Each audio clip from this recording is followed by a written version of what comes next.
Hey guys, how's it going? It's Andy from Magoo Investing. Welcome back. On this episode of Robinhood Top Stocks, we're going to be breaking down General Electric, ticker symbol GE. And unlike most of these topics that I just kind of go and I look at what's really interesting to me right now just based off of the prior price movement, the reason this video is coming up is from in my last video, I was talking about the top 5 most disappointing stocks from 2019. And if you missed that video, I'll throw that up right here. But in that video, I talked about WBA, which is Walgreens Boots Alliance, and how it was the most disappointing stock from the Dow Jones. And I also talked about how it was the most recent addition to the Dow Jones when it replaced GE in 2018. And so seeing that, I saw that GE in 2018 lost 55%, and then this year they're up 55%. And so that made me think, what has happened to this company overall that it has such an incredible turnaround just in this past year? And so in this video, we're going to be breaking down what's happened to GE in the past and what I see as a short and long-term future of the stock going forward. Before we get started, I really appreciate if you guys hit that like and subscribe button, as it would help my channel out a lot. I'm also not a licensed financial advisor, and I'd highly recommend talking to a professional, someone that can find you the best places to put your money going forward. So as I previously said, 2018 was a tough year for GE. The problem was, it's been a long time coming. Pretty much when you look at any fundamental aspect of the company, it has been struggling for years. And it's a mix of increasing debt, lowering their free cash flow, and it's just pretty much every aspect of the company struggled. And so that pushed the stock down. And when the market fell in 2018, just overall, it was the bad news, in addition to the falling markets overall, pushed the stock down to pretty low compared to its recent highs. And so when you have a stock that falls probably further than it should, you get some good buying opportunities. And if people saw the value in GE at the beginning of this year, they made a lot of money as the stock's up 50% year to date. The problem is there's a lot of things in the company that are kind of confusing just to an investor like me. So far, my investing style has been picking companies that are very good at one or two different industries. Stuff that I'm investing in right now: Twitter, very good at social media; PayPal, very good at the online, the younger generation of just cash transfers between people, and they're very good at what they do. The problem when I look at GE is that they have their hands in so many different industries. They have healthcare, aviation, financial services, pretty much everything. They have consumer products. It's just, they're pretty much everywhere. And the problem with looking at this company is you can't just pinpoint one massive problem with a company. If you look at something like Boeing, you can definitely put the finger on the fact that the 737 MAX planes aren't being produced anymore. You have bad news about that. And it's really easy to look at Boeing and go, yeah, you know what, that's the problem right there. The problem with GE is a lot of different problems. They have some very profitable companies, like the healthcare part. They recently just sold that company. They've had some poor acquisitions in the past, and their debt has just ballooned over the years. And so it's not an easy fix. They've recently, I believe in 2018, got a new CEO, and his main goal was to start lowering the debt on the company. And so they started selling off some parts of the company, and the debt has started to decrease. The problem is when I throw up this chart right here where it graphs debt versus equity, they've also lowered the valuation of the company as they've sold off parts of the company. So on paper, it looks like the debt's decreasing. The problem is the free cash flow is also not increasing. So even though the stock has kind of recovered a decent amount this year, I am still kind of wary about the long-term implications of how the company's being run.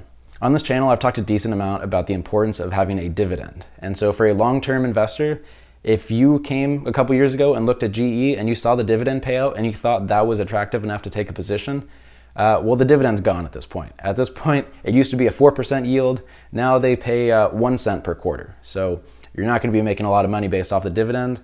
And considering that GE has cut the dividend a couple years ago, also in 2009, they have a history of having problems with cash and cutting the dividend. And so if I was looking to take a long-term position in a company like this, that would kind of be a red flag. I don't like the fact that they can't follow with the dividend payouts that they've had in the past, and they've had to cut it.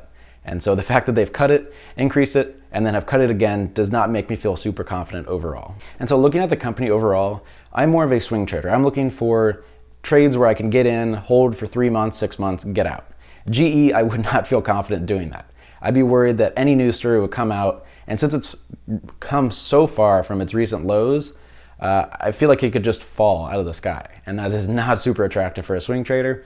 For a long-term investor, if you think that the company has potential and you think it'll recover, this is probably a great opportunity. Considering that it's been at $28 just a couple years ago and now it's sitting around $10 to $15, it's a pretty nice discount. The problem is there's so many red flags in my mind that I see that it just does not seem worth to take the risk. Even on the charts, it's pushed up very well this year.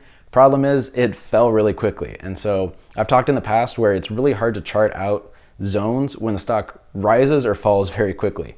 Supports and resistances are built based off of consolidation and just the price movement. If the price just continues to fall, a straight line down, you can't really draw any zones from that. And so that's kind of the problem I'm seeing.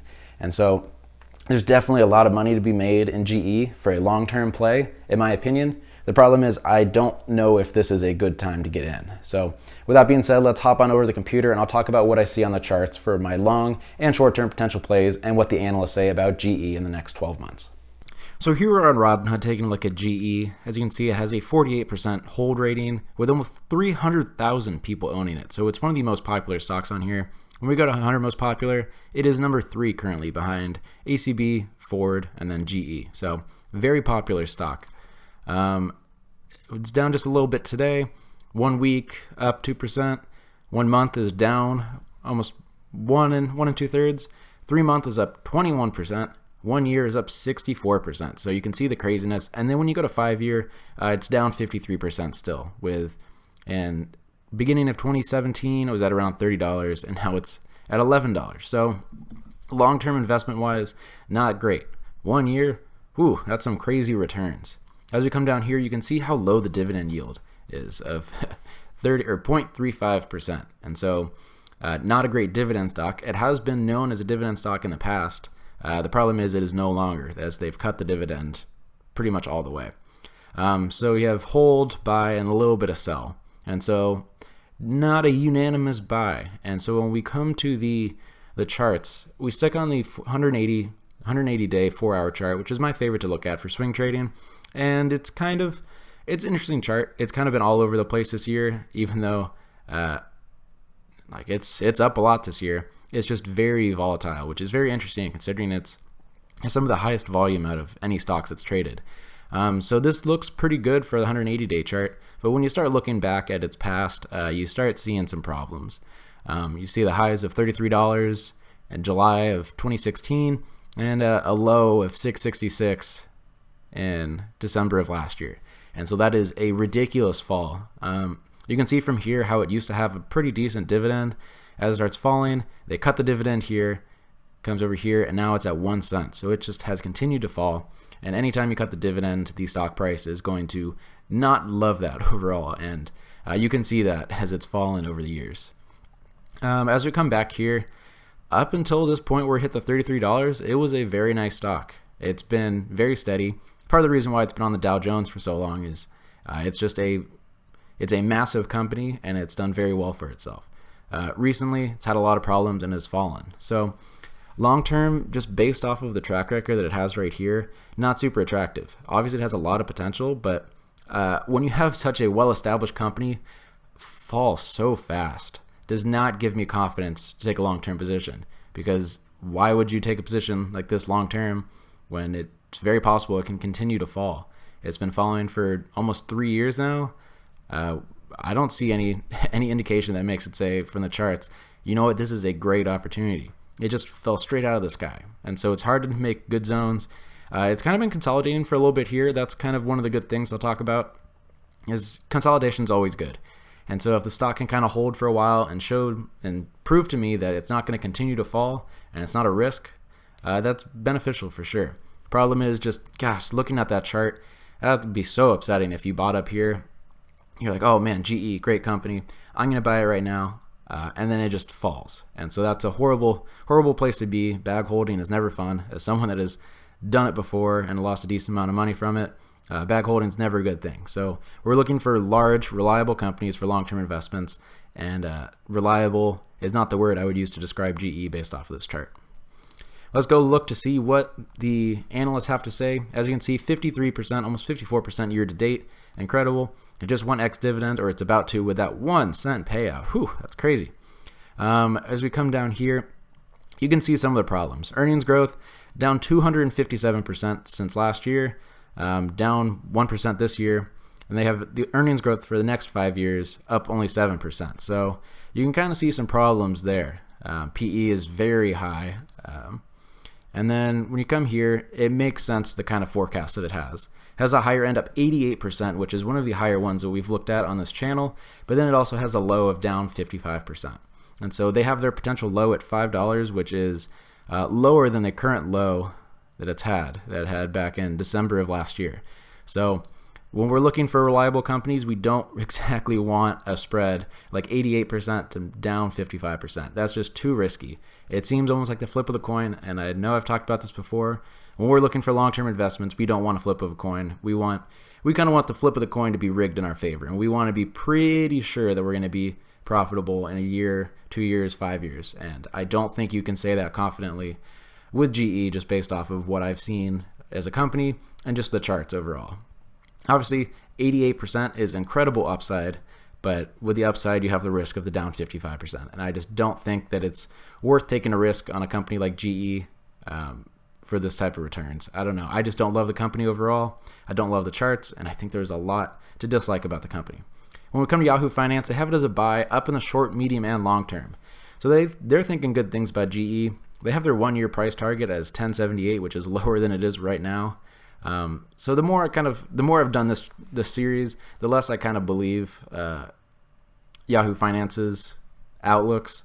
But I always like getting as many opinions as I possibly can. It's also important that if you're going to be taking a position in something, you're going to want to have as much information as you possibly can. And I kind of like looking to see what just kind of the consensus is on a bunch of websites about the stock I'm looking at. And I'm not seeing they have it up in the long term, and I think it's very possible that a long-term position will be beneficial. I'm just not 100% confident like I am with some stocks like Microsoft or Apple or that type of stuff. So I think GE is too risky for the type of investing that is expected with a company as large as GE. And so overall, GE has a lot of potential.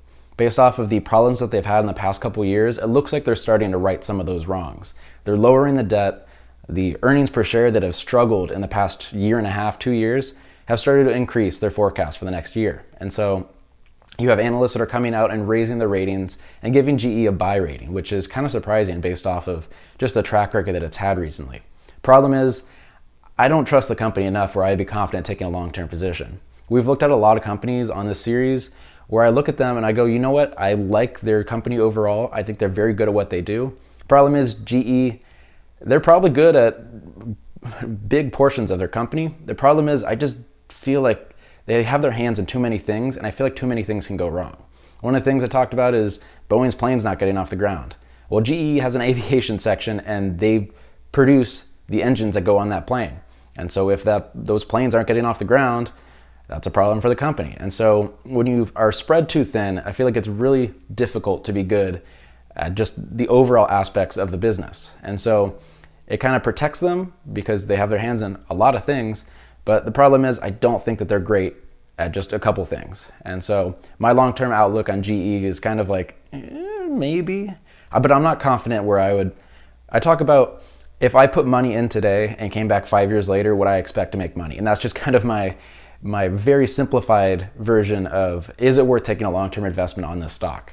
Problem is, for a company that has a buy rating, has such a wide range on its price forecast, I'm not super confident that 5 years from now it would be green. I think there's just so many problems in the company and just their fundamentals overall. And so as a result, I would be sticking away from GE. But let me know what you think about GE overall. Is the debt and just the problems that it's had in the past too much for you to be willing to take a position? Or do you think it's a great buying opportunity and it's one of the best discounts on the stock market, even though it's up 55% year to date? But just based off of the prior price movement, it has a lot of room to go to its recent highs. And so a lot of potential, a lot of risk. And for someone that's trying to kind of tone down how risky their trades are, this is a no for me overall. But curious to see what you guys think, and I'll see you guys in the next episode of Robinhood Top Stocks. Thanks for watching.